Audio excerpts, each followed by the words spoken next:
Sono le 19.06 del 13 marzo del 2013. Dalla Cappella Sistina esce la fumata bianca Habemus Papam.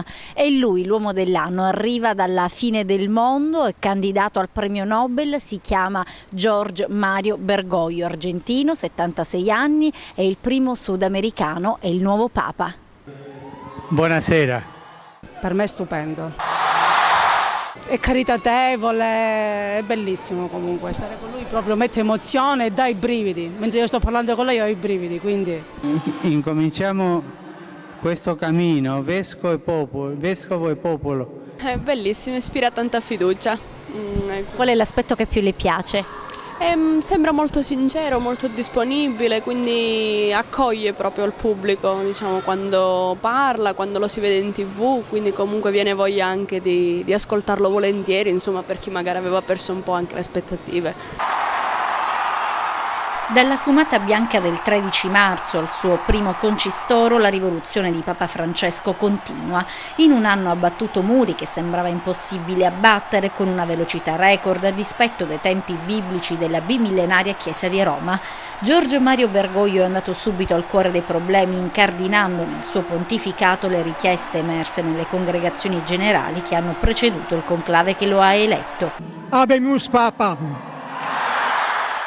Soldi e sesso, questi problemi affrontati negli 8 anni di pontificato da Benedetto XVI, ed è proprio da qui che parte la rivoluzione di Papa Francesco, rivoluzione con al centro IOR, pedofilia e lobby.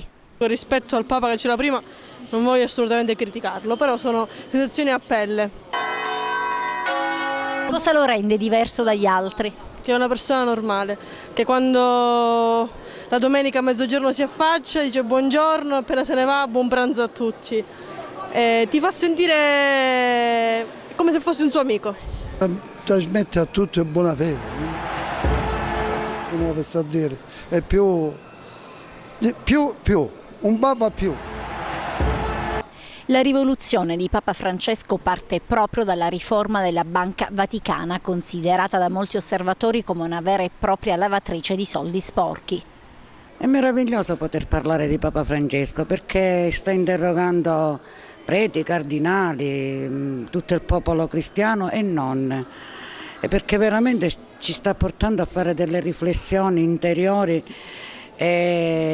così intime che ognuno di noi è portato a dover fare carità, solidarietà, un lavoro su se stesso. Diciamo che era il Papa, non che gli altri non abbiano dato granché, ma forse questo è con la sua umanità, con la sua, forse più vicino a noi perché si cala in tutte le realtà. Altro muro abbattuto dalla rivoluzione di Papa Francesco, quello delle lobby che si sono annidate all'interno dei palazzi sacri, lobby che hanno tramato contro Benedetto XVI e che hanno persino armato la mano dell'infedele maggiordomo Paolo Gabriele, meglio noto come il protagonista dello scandalo Vatilix. Unioni e matrimoni, divorzi e separazioni. Al centro dell'attenzione di Papa Francesco c'è sicuramente la famiglia.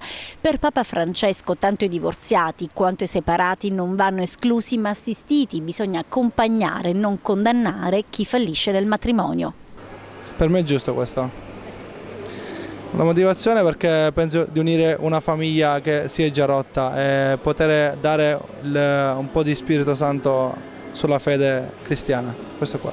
È una cosa buona, diciamo.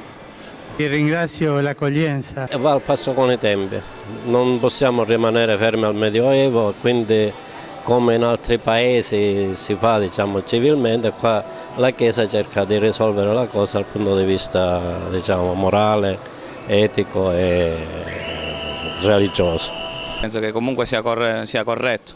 Quindi se fa una cosa di questa fa una cosa buona. Se li avvicina. Avvicinare nell'Eucaristia sì, perché no? È una cosa buona che sta pensando di fare. È giusto che abbiano l'opportunità di poter avere un'altra chance, che non siano 2 o 3 chance, ma un'altra chance penso che il Signore la conceda a tutti, insomma. Sui gay ha detto chi sono io per giudicare, cosa ne pensa?